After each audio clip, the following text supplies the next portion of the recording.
Welcome into True Silly Diamond for Monday, November 25th, 2024. I am Drew Martin breaking down the slate of games. It's college football opening line report style as we're getting into rivalry weekend here, guys.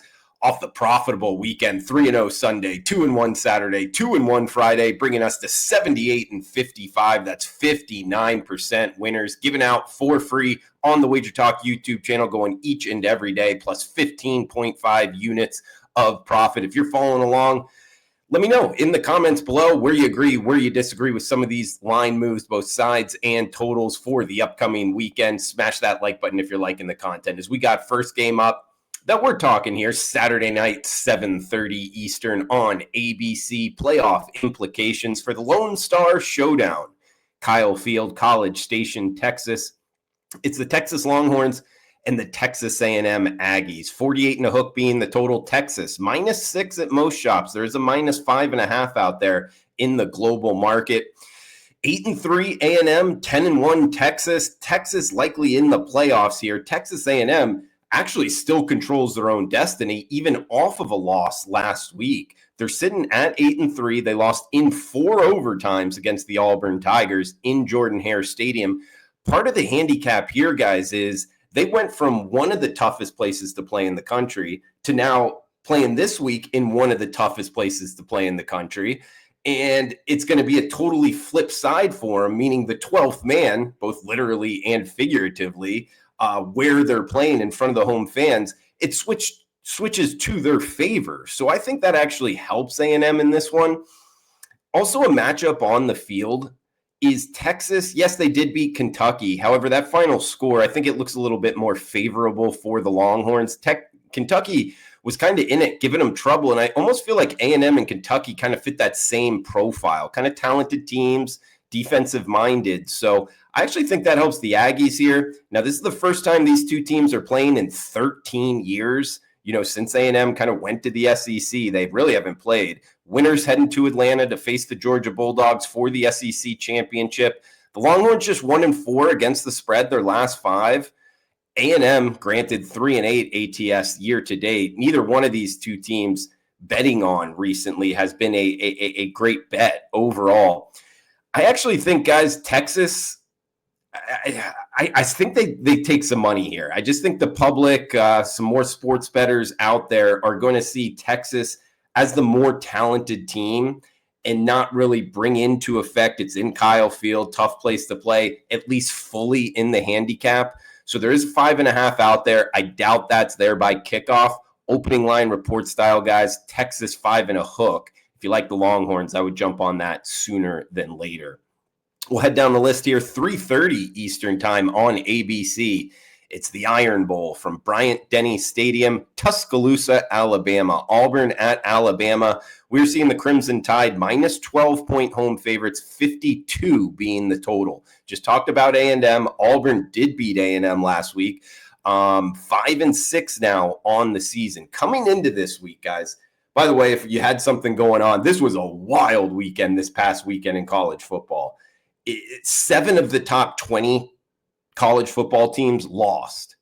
And now we're heading to rivalry week. A lot still on the table. We're heading to the 12-team playoff for the first time in college football history. We have 15 teams that are also 5-6 heading into the last week. I bring that up, to win one more game and go to a bowl game can be an important endeavor. Auburn's actually one of those teams. So there's 5-6 heading in. Alabama 8-3. Probably out of the playoffs. I know most people are writing, in the recaps I was reading this morning, they're for sure out. I always remind people, nobody's gotten the benefit of the doubt more in terms of college football selections than the Alabama Crimson Tide. Half of ESPN's on-air roster, it seems like went to Alabama. So just keep that in mind if they win this game. I'm not fully counting them out. The look-ahead line was Alabama -14 and a hook. They lost against Oklahoma last week, one of those teams to go down. And Auburn had their biggest win of the season, most likely. So that has changed here to -12 on Alabama. Pretty sizable move. I actually wouldn't be surprised if this keeps moving. The official opener was -13 Alabama. It's -12 now. Auburn's won and covered 2 straight. Alabama's 2-4 against the spread. Their last 6 SEC games, minus 60 against the spread points, meaning they've been overpriced. Granted, in the Iron Bowl, they've won 4 straight. They've won 8 of the last 10. They haven't lost in Tuscaloosa against Auburn since 2010. That was the season Auburn won the national championship, and a guy named Cam Newton was behind center. So this is a whole different Auburn team, not even close to as talented. But at the same time, this is a 5-6 Auburn team, a lot to play for, not to mention the Iron Bowl. And really, when you look at their schedule, I watched almost every game. Missouri, Oklahoma, Arkansas, Cal. Those are 4 losses that were all competitive football games. To tell you the truth, they didn't turn it over as many times as they did. They could have won those games. So, it's not out of the question that Auburn's record's a lot better. I think a lot of people are going to be onto that, and I think a lot of people were turned off by Alabama's performance last week, the quarterback play as well. I could see this getting down to 11, maybe even 10 and a half here on Alabama. If you like the Auburn Tigers, I would jump on them sooner than later, guys. Plus 12 right now. I would think Auburn takes money before kickoff. Let's move down the list here. 7 p.m. Eastern, Saturday night on ESPN, Oklahoma and LSU. We're seeing LSU minus 6.5 point home favorites, 47 in the hook being the total. Tiger Stadium, Baton Rouge, Louisiana. Oklahoma, we just talked about Alabama. They're the team that just beat them 24-3. Defense was really playing well there. They won that game by 3 touchdowns as 2 touchdown underdogs. So a pretty surprising finish there. This is the first meeting of these 2 programs on a college campus. They have played, in the past in bowl games. Oklahoma, just 1-3 outside of Norman, Oklahoma. The only win was at Auburn, and that was one of the games I brought up. They were losing 21-10 in the fourth quarter of that game, and then Auburn turned the ball over. They got a couple late scores. So this team has not played well on the road. LSU, they did win last week against Vanderbilt, but they did not cover. 0-4 against the spread the last 4 weeks. They're just 3-8 ATS for the full season. I actually think this Oklahoma team has taken steps forward under head coach Will Venables. The offensive line, the quarterback play, I wouldn't be surprised if more bettors kind of realize that, not to mention laying points here with LSU. They've dropped their last 4 against the spread. Usually those type of teams, those type of profiles don't take money. I think people take notice here of Oklahoma playing better football. If you like Oklahoma, the Sooners, grab the 6.5. I doubt it gets to 7, guys. We'll move down the list here. Actually, it's earlier kick.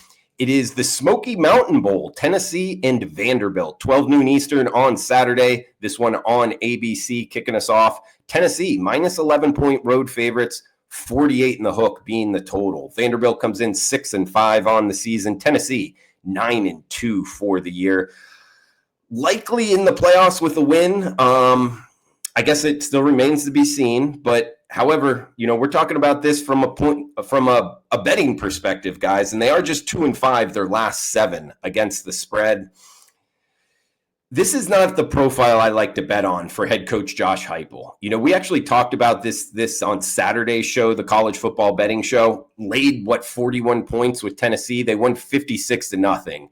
And that's because Josh Heupel is a great coach to bet on when you can run up the score, against inferior talent. This year's Vanderbilt team isn't necessarily inferior talent. Yes, I don't think they're as talented, but it's not going to be a team that Tennessee can just run up and down the field on and kind of name their score. This is a Vanderbilt team that's 8-3 against the spread. They got big wins over Alabama, over Auburn. They're 7-1 against the spread as an underdog. They've never lost this year as a touchdown or more underdog, and they're catching 11 here. Overall, guys, I think Vanderbilt is the play, and I think they're going to take money. I think more bettors are going to take notice of this. And look, they get the better coach in Clark Lee. Is he the SEC head coach of the year? Probably. It's probably either him or Billy Napier, as surprising as that is. I think they have the better coach. They get the better quarterback, and plus double digits at home. Yeah, let's jump on the Vanderbilt Commodores. If you like them, I would grab this 11 sooner than later. I doubt it ticks up, guys. Moving down the list here, we got 12 noon Eastern on Fox. Michigan and Ohio State, Drew's Daily Diamond, college football opening line report style, 43 being the total, minus 20 in the hook. That's the Buckeyes as the home favorite. They come in 10-1 on the season. Michigan 6-5, the defending national champions. Kind of a tough year, but hey, this is the game. Ohio Stadium, Columbus, Ohio. We're heading to the horseshoe here. Michigan has won 3 straight in this series, and they're off of a 50-6 win over Northwestern. So you can point towards they're playing better football. However, they're taking a huge step up in class here against Ohio State, one of the best teams in the country. They just had an impressive win as well, 38-15 over Indiana. I think the story here is Michigan. They were just able to run all over Northwestern. If they're able to get the running game going again, you got to think you like Michigan plus the 3 touchdowns. The only problem is this is a different story against the Ohio State rushing defense. They're letting up, less than 90 yards per game on the ground. It's always a tough one, laying big points, minus 20 and a hook, with 43 being the total, meaning you're laying a bunch of numbers with a low total, points at a premium. I just think the market's going to move this on Ohio State because of how impressive they've been. So if you do like the Buckeyes, I would jump on that 20.5 before it ticks up to 21, a relatively key number in terms of betting 3 touchdown favorites. So I think this one moves towards Ohio State, 20 and a hook. Could see it ticking up to 21, 21.5, guys. One more game here in recap. Of course, 78-55, 59% winners over the last 9 weeks. Drew's Daily Diamond going daily on the WagerTalk YouTube channel, plus 15.5 units of profit. $100 better up $1,550 over the last 9 weeks, betting every single game that we're giving out here. So let me know in the comments below. It helps out the algorithm, guys, growing the show. Smash that like button if you're liking the content. Let me know where you think these lines are moving, what your picks are for college football. All is welcome down there. I'll be in there chiming in as well with you. We get the nightcap, a big one for sports bettors. Well, I don't know, nationally televised game. It's 11 o'clock Eastern time. We're heading out to the island, New Mexico and Hawaii, 61 being the total. New Mexico, the Lobos, minus 2-point road favorites. They did open 1.5. It's ticked up a half a point. I think it's going to keep going, guys. I really do. If you read what's happening here yesterday, today in the Hawaii football program, I just watched a little video on it. Hawaii just fired their athletic director, and their top booster just pulled all the NIL money. I don't like the sound of that, guys. I really don't. So, these players getting ready, they're probably looking, 1 foot in the transfer portal. In New Mexico, it's kind of the exact opposite. They need a win here to make a bowl game. They're a well-coached team. They're averaging 484 yards on offense. Now, the problem is they're giving up 483 yards on defense. So it's hardly a shoe-in here. But their last game, they did win against Washington State 38-35 as a double-digit dog, playing better football here. Both teams off of a bye. But for Hawaii, their last game 2 weeks ago, they lost 55-10 against Utah State. And their quarterback, Schrader, pretty good player. He's dealing with a knee sprain. His availability is unknown. So overall, guys, if you like New Mexico, late night Saturday, I would advise you to jump on it at the -2. I wouldn't be surprised if this is -3, if not more, by kickoff for the last game of rivalry weekend. So, guys, that's going to do it for the opening line report. We'll be back next Monday for championship weekend. Come back and join us. Also going daily here on the WagerTalk YouTube channel. Smash that like button, comment below. Thanks for tuning in. Cash those tickets. Enjoy the rest of your Monday.